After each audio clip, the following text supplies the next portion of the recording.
तुलसीधरं तोत्रधरं नमामि मनोहरं मोहहरं च कृष्णं मालाधरं धर्मधुरं धरं च पार्थस्य सारथ्यकरं च देवं कर्तव्यदीक्षां च समत्वशिक्षां ज्ञानस्य भिक्षां शरणागतिं च ददाति गीता करुणाद्रभूता कृष्णेन गीता जगतो हिताय।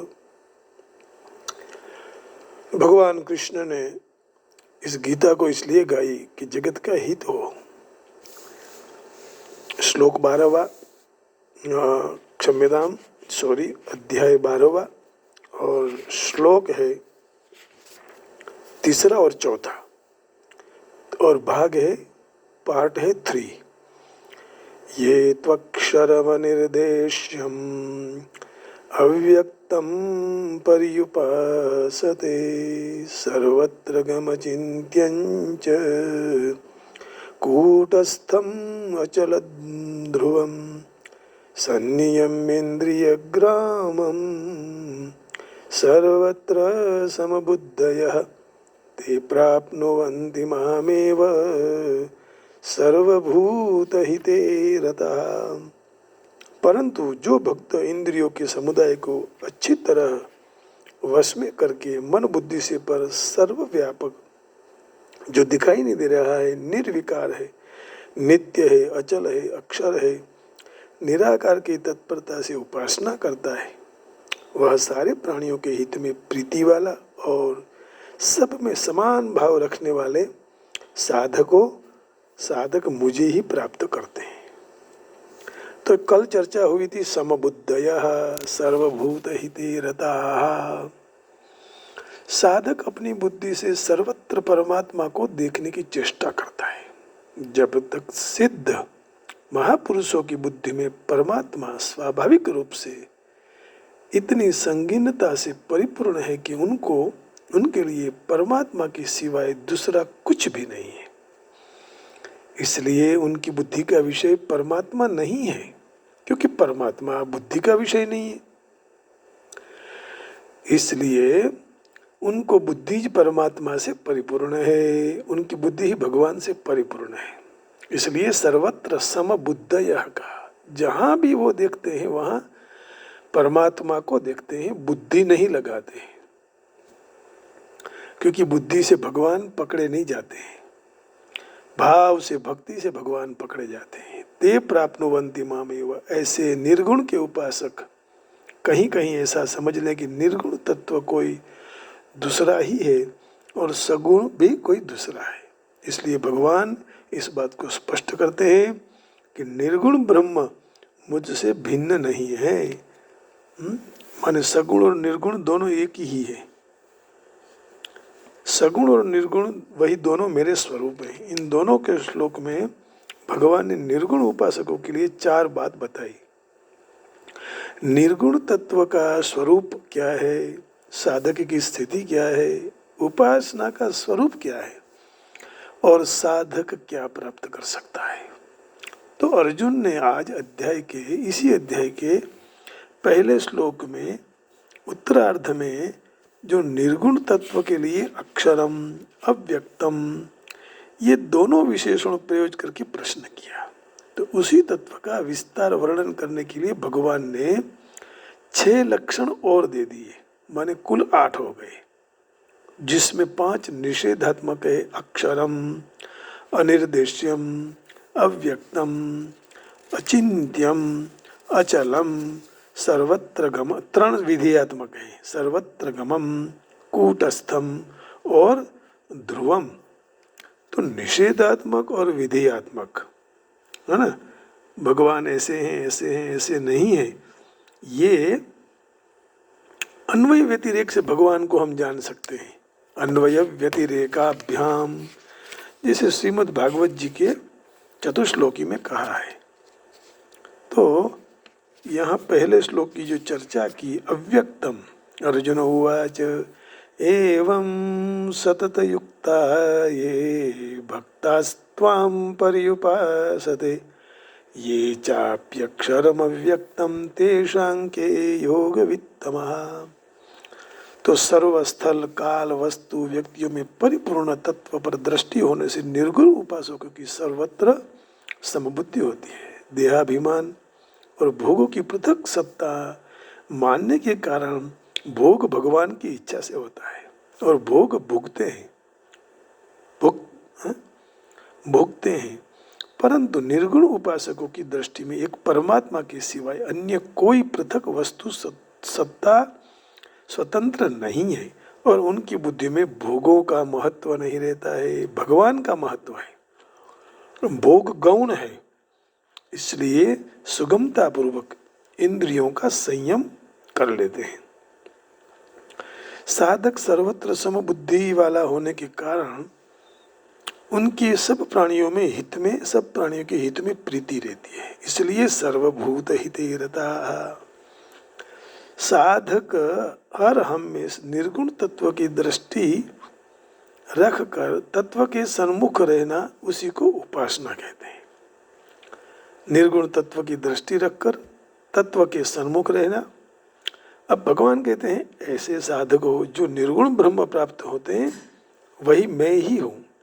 तात्पर्य ये हुआ कि सगुण और निर्गुण एक ही तत्व है, कोई अलग नहीं है। अब देखिए, भगवान ने यहाँ ब्रह्म के लक्षण अचिन्त्य, कूटस्थ, अचल, अक्षर, अव्यक्त बताए हैं। वही लक्षण जीवात्मा के भी हैं। जैसे अचिन्त्य दूसरे अध्याय के 25वां श्लोक है ना, कूटस्थ 15वें अध्याय का 16वां श्लोक, और अचल दूसरे अध्याय का 24वां श्लोक, अक्षर 15वें अध्याय का 16वां और 18वां श्लोक, अव्यक्त दूसरे अध्याय का 5वां श्लोक। अब इन दोनों सरखे समान लक्षण बताने का तात्पर्य यही है कि जीव और ब्रह्म दोनों एक स्वरूप में ही है। जीव और ब्रह्म एक स्वरूप में। देह के साथ संबंध होने से अनेक रूपे जीव दिखाई देता है और देह के साथ संबंध न होने से ब्रह्म एक दिखाई देते हैं। मोहनलाल, माधवलाल, है ना, कितने देह हैं तो अलग रूप दिखाई देते हैं, ब्रह्म तो एक ही है, क्योंकि उनका देह के साथ संबंध नहीं है। अर्थात जीव फक्त शरीर की उपाधि से देहाभिमान के कारण अलग है, अन्यथा वह ब्रह्म ही है। और उसकी प्राप्ति होते उपासकों ने उपास्य से सधर्मता प्राप्त कर ली है। समानता, सधर्मता माने समान धर्म।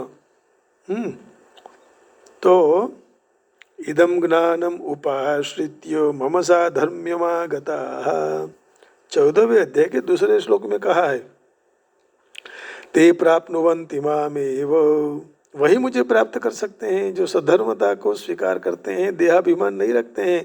मैं ब्रह्म का हूँ, ब्रह्म मेरे हैं। तो सगुण गुण रहित और निर्गुण गुण रहित दोनों विशेषणों में विशेष्य तत्व तो एक ही हुआ। दोनों विशेषणों में विशेष्य तत्व तो एक ही रहा ना। इसलिए भगवान ने निर्गुण के उपासकों को अपनी प्राप्ति बताई। भगवान का कहने का अर्थ यही है कि निर्गुण निराकार रूप भी मेरा है और मेरे समग्र रूप से कोई अलग नहीं है। ते प्राप्नुवन्ति मामेव, वही मुझे प्राप्त कर सकते हैं जो ऐसा मानते हैं। सर्वभूत ही दे रहता है, जीव जगत परमात्मा तीनों दृष्टि से एक ही है। ध्यान, ध्याता और ध्येय, ज्ञान, ज्ञेय और ज्ञाता उसी तरह, मतलब कि संपूर्ण शरीरों अपरा प्रकृति के अंतर्गत होने से एक ही है और संपूर्ण जीव परा प्रकृति के अंतर्गत होने से एक है। इसलिए जब साधक की संपूर्ण प्राणियों में समबुद्धि हो जाती है, सर्वत्र समबुद्धया, तब वह अपने शरीर की तरह सर्व प्राणियों में समानता मानने लगता है। आत्मौपम्येन सर्वत्र समं पश्यति अर्जुन, तब उसकी संपूर्ण प्राणियों के हित में प्रीति हो जाती है। मैत्री भावनु पवित्र जरणु मुझ हैया मावया करे, सकल थावो आ विश्वनु एवी भावना नित्य रहे।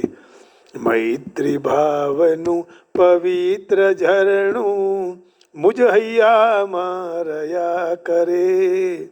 शुभ थावो आ सकल विश्वनु एवी भावना नित्य रहे। एवी भावना नित्य रहे, माने सबका मंगल हो, सबका कल्याण हो, ये भावना रहनी चाहिए। ये भावना कब आती है? जब हम सर्वत्र समबुद्धय होते हैं तब। तो संपूर्ण प्राणियों ने अपना शरीर मानने से वह अधम नहीं समझता है, दूसरे को भी अधम नहीं समझेंगे वो, और किसी का अप्रिय भी नहीं चाहता है, किसी का अप्रिय नहीं करता है। इसी तरह हीन वृत्ति जब छूट जाती है, किसी का खराब मत करो, किसी के पीछे मत पड़ जाओ, किसी के लिए कुछ खराब धंधा मत करो, किसी की कानाफूसी मत करो, केवल भजन करते रहो, उसी में आनंद है। अब बुढ़ापे में करना पड़ेगा तो आपसे कर लो, इंतजार क्यों? समझण આવી જાય, સમજણની બારી ખુલી જાય તો પછી તકલીફ જ ક્યાં છે? તો સુંદર ઠંડી હવા આવશે, અને ઠંડીમાં સમજણની બારી બંધ થઈ જાય તો સુંદર ગરમ હવા આવશે, જે શરીરને અનુકૂળ આવે જે ઋતુમાં। તો किसी के पीछे मत पड़ना, किसी का अप्रिय मत करो, अप्रिय मत बोलो। ऐसी हीन वृत्ति जब छूट जाती है तो अपने आप खुद का अच्छा होगा और उसी के द्वारा दूसरों का भी हित होगा।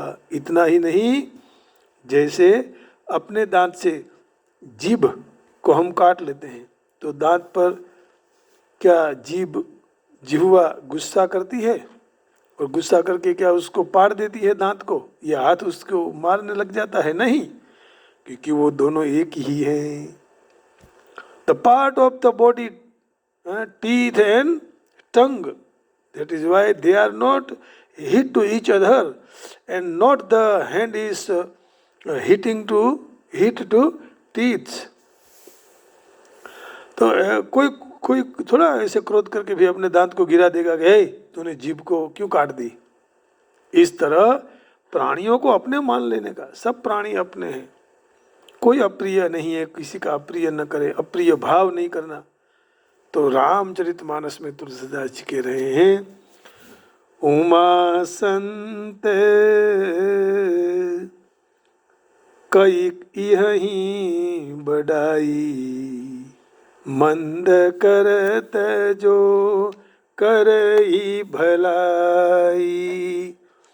उमा संत कई यही बढ़ाई, मंद करत जो करई भलाई। श्री राम जय राम, जय जय रामा, श्री राम जय राम, जय जय रामा। तो हीन वृत्ति का त्याग होते ही दूसरों की सेवा में लग जाते हैं, दूसरों की सेवा होती है, और वही सेवा बड़े बड़े दान पुण्य से नहीं हो सकती है। परसों रविवार को किसी को मैंने कहा कि भाई आरती आप बनाने में मदद करो, पुण्य होगा। तो वो बोलते हैं हमें पुण्य नहीं चाहिए, पुण्य बहुत है मेरे पास। ये एक अहंकार का भाव है। आप किसी को केवल पानी का गिलास पिलाएंगे तो भी पुण्य मिलता है, भले ने आपके घर आवे हो। एक हड़ी रस्ता में पड़ी हो, मंदिर में हो, आड़ी अवड़ी मूकी दई तो पुण्य की प्राप्ति होती है। तो अवगुण का त्याग ही सबसे भलाई का मूल है। जो बुराई का त्याग कर दे वह सर्वभूत हिते रहता हो सकता है। तो सर्वभूत हिते रहता होने के लिए क्या करना पड़ेगा? सबके लिए अच्छे भाव, अच्छे विचार, जैसे जीभ और दांत का उदाहरण दिया ने, उसी तरह आचरण करना पड़ेगा। अब ऐसे आचरण करेंगे तो आपस में कभी तकलीफ नहीं होगी। अब देखो, जहाँ जहाँ श्लोकों की चर्चा की है उसकी थोड़ी हम यहाँ और थोड़ा चिंतन करके इस अध्याय को विराम देंगे। अब देखो, दूसरे अध्याय के 24 और 25 श्लोक में सर्वगतः कहा है। दूसरे अध्याय में 24वां और 25वें श्लोक में सर्वगतः अच्छेद्यो यमदाह्यो यमक्लेद्यो शोष्येव च नित्यः सर्वगतः स्थाणु अचलोऽयं सनातनः। ये सब आत्मा के लक्षण हैं। यह आत्मा कैसा है? अच्छेद्य, जिसका छेद नहीं कर सकते। अयम अदाह्य, उसी को कोई जला नहीं सकते। अक्लेद्य, कोई उसको भिगो नहीं सकते। अशोष्य, कोई सुखा नहीं सकते। नित्य, नित्य है। सर्वगतः, सब में परिपूर्ण है। गुरु जी में पूरा है और भक्त में आधा है, ऐसा नहीं। भक्त और भगवान में जो है वही है, माने संतों में, साधुओं में, गुरु जी में, माता पिता में जो है वही हम में है। स्थान अचल, अचल है। स्थान हो माने स्थिर करने वाला है। सनातन माने सनातन है। तो फिर देखिए 15वें अध्याय में 16वें श्लोक में कहा है कूटस्थः। अब देखो 15वां अध्याय देख लेंगे। कूटस्थो अक्षर उच्यते, ये कहा ना। तो 15वें अध्याय के 16वें श्लोक में इसको भी देख लेते हैं। ये मेरी बिगड़ी बना दे प्रभु, मेरी बिगड़ी बना दे। द्वाविमौ पुरुषौ लोके क्षरश्चाक्षर एव च क्षरः सर्वाणि भूतानि कूटस्थोक्षर उच्यते। इस संसार में क्षर माने नाशवंत और अक्षर माने अविनाशी, ये दोनों प्रकार के जो पुरुष हैं सारे प्राणियों के शरीरों क्षर नाशवान है। जीवात्मा अविनाशी अक्षर कहे जाते हैं। देखो सब शरीर नाशवान होते हुए भी कैसे क्या कहा उनके लिए? कुटस्थ अविनाशी अक्षर है। जीवात्मा भी अविनाशी है, नष्ट होने वाला नहीं है। और उसी तरह 7वें अध्याय के 25वें श्लोक में भी ये कहा। ये सब आत्मा के लक्षण दिए हैं। नैनम छिन्दन्ति शस्त्राणि नैनम दहति पावकः न चैनम क्लेदयन्त्यापो न शोषयति मारुतः, ये भी कहा ना। तो 7वें अध्याय के देखिए 25वें श्लोक में भगवान और भी एक इस आत्मा के लिए उदाहरण कहते हैं। नाहं प्रकाशः सर्वस्य योगमाया समावृतः मूढ़ोऽयं नाभिजानाति लोको मामजमव्ययम्। यहाँ अव्यय कहा माने अविनाशी को ठीक तरह से नहीं जानता है, तो वह मेरी योग माया से ढका हुआ मुझे जान नहीं सकते हैं। जो भी अज्ञानी जन समुदाय मुझे अजन्मा और अविनाशी ये नहीं जानते हैं, वह योग माया से ढका हुआ मैं ब्रह्म को वो लोग नहीं जानते हैं। अब देखिए अव्ययम विशेषण आया। अब 14वें अध्याय के 5वें श्लोक में देखिए 14वां अध्याय का 5वां श्लोक।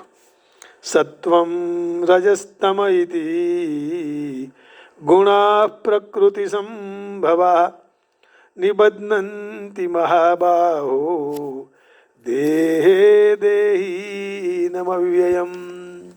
हे महाबाहो, सत्वगुण, रजोगुण, तमोगुण, ये तीनों प्रकृति में से उत्पन्न होने वाले गुण अविनाशी देही जीवात्मा के शरीर को बांध देते हैं, है ना। लेकिन यहाँ अव्ययम अविनाशी कहा।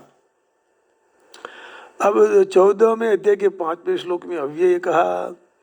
फिर 8वें अध्याय के 8वां अध्याय का 42वां श्लोक। ये कल इसकी हमने चर्चा नहीं की थी समय के अभाव से, लेकिन आज पूरा उसका चिंतन करेंगे। 8वें अध्याय का 42वां। पुरुषस्य परः पार्थ भक्त्या लभ्यस्त्वनन्यया यस्यान्तस्थानि भूतानि येन सर्वमिदं ततम्। 8वें अध्याय के 42वें श्लोक में, 8वां ही है। पुरुषस्य परः पार्थ लभ्यस्त्व भक्त्या लभ्यस्त्वनन्यया यस्यान्तस्तानि भूतानि येन सर्वमिदं ततम्, जिससे ये सारा जगत परिपूर्ण है। ये कहा ना। अब देखिए 18वें अध्याय के 46वें श्लोक में, 18 अध्याय और 46वां 46, उसमें भी भगवान अविनाशी हैं, अव्यय हैं। हाँ, ये बात समझाने के लिए भगवान ने कई उदाहरण दे दिए। यत प्रवृत्तिर्भूतानां येन सर्वमिदं ततं स्वकर्मणा तमभ्यर्च्य सिद्धिं विन्दति मानवः। तो यहाँ कहने का भाव ये है कि भगवान से ही सब विस्तृत है और सर्वत्र भगवान है। मया ततमिदं सर्वम कहा है ना। और 9वें अध्याय के 4वें श्लोक में भी यही कहा। 9वां अध्याय का 4था श्लोक, मया ततमिदं सर्वं जगदव्यक्तमूर्तिना मस्तानि सर्वभूतानि न चाहं तेष्वस्थितः। तो सारे जगत में मैं व्याप्त हूँ, है ना। अब दूसरे अध्याय के 17वें श्लोक में, दूसरे अध्याय के 17वें श्लोक में भी यही बात दोहराई।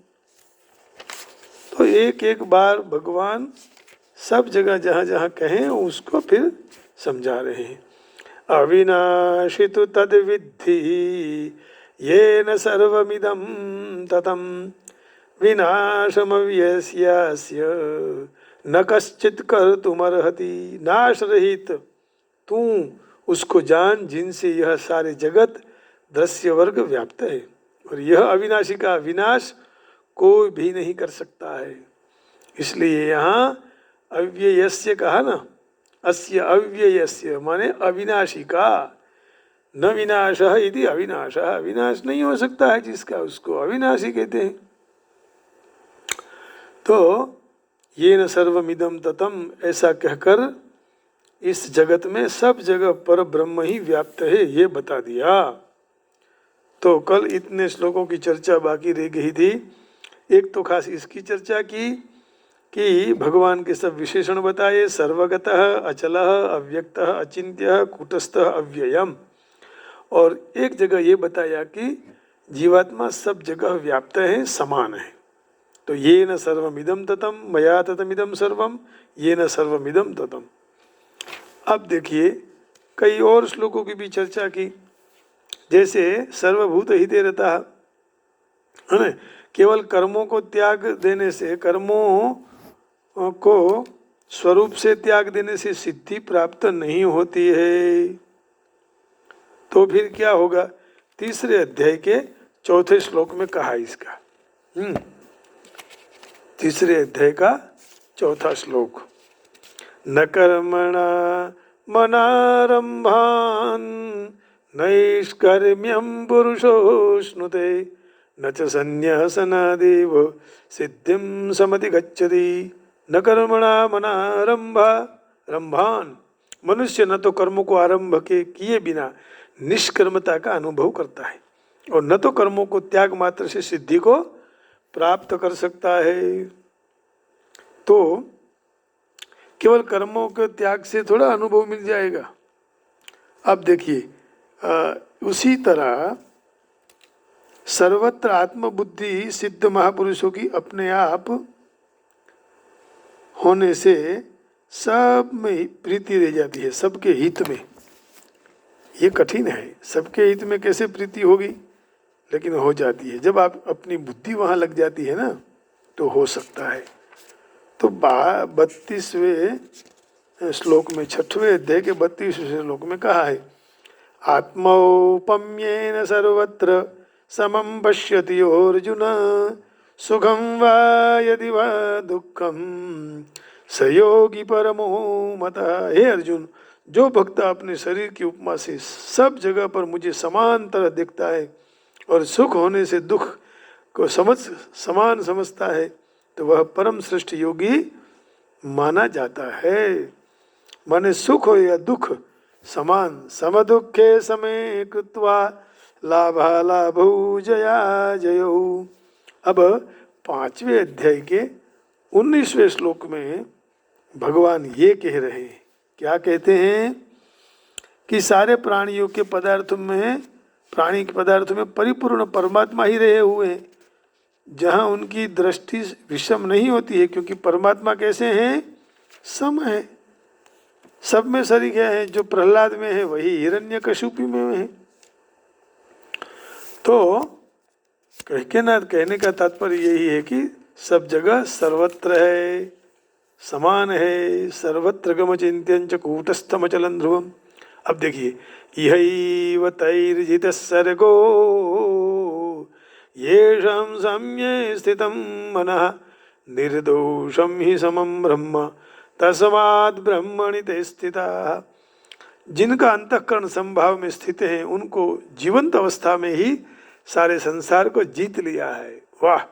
अर्थात जो जीवन मुक्त हो गए हैं, क्योंकि ब्रह्म निर्दोष और समान है, इसलिए वे ब्रह्म में स्थित है। यहैव तैर्जितः सर्गो येषां साम्ये स्थितं मनः निर्दोषं हि समं ब्रह्म तस्मात् ब्रह्मणि ते स्थिताः। इसलिए वह ब्रह्म में स्थित है। अब गीता जी में समबुद्धि का तात्पर्य समदर्शन है, नहीं कि समवर्तन। ये 5वें अध्याय के 18वें श्लोक में कहा, शोनिचैव स्वपाके च पंडिता समदर्शिनः विद्या विनय संपन्ने ब्राह्मणे गविहस्तिनी। कोई भी हो, ज्ञानी महापुरुष विद्या और विनयशील ब्राह्मण में, गैया में, हाथी में, कुत्ते में, चांडाल में समान रूप से जीव परमात्मा को देखता है, क्योंकि सब परमात्मामय है ना। अब देखिए, निर्गुण भगवान कहते हैं कि निर्गुण ब्रह्म मुझसे भिन्न नहीं है। और 9वें अध्याय के 4th श्लोक में कहते हैं, मया ततमिदं सर्वं जगदव्यक्तमूर्तिना मत्स्थानि सर्वभूतानि न चाहं तेष्वस्थितः।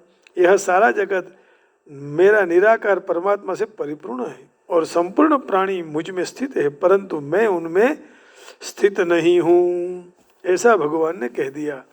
और सर्व प्राणी भी मुझ में स्थित नहीं है, मैं उनमें स्थित नहीं हूँ, वो मुझ में स्थित नहीं है। मत्स्थानि भूत न चाहं त्वे स्वस्थितः। अब 14वें अध्याय में 27वां श्लोक भी यही बात कर रहा है। 14वें अध्याय का 14वां अध्याय और 27वां श्लोक, ब्रह्मणो हि प्रतिष्ठा ममृतस्य व्ययस्य च शाश्वतस्य च धर्मस्य सुखस्य कांतिकस्य च। क्योंकि ब्रह्म का और अविनाशी अमृत का और तथा शाश्वत धर्म और एकांतिक सुख का आश्रय मैं ही हूँ। भगवान कह रहे हैं, ब्रह्मणो हि प्रतिष्ठा ममृतस्य व्ययस्य च शाश्वतस्य च धर्मस्य सुखस्य कांतिकस्य च। तो सब कुछ मैं ही हूँ, ये कह दिया भगवान ने यहाँ। और बाकी सब श्लोकों की चर्चा आगे हम लोगों ने कर ली है, कूटस्थ जीव की। 14वें अध्याय का दूसरे श्लोक की जरा चर्चा कर लेते हैं। अध्याय 14वां और श्लोक दूसरा है, इदं ज्ञानम उपाश्रित्य मम साधर्म्यमागतः सर्गे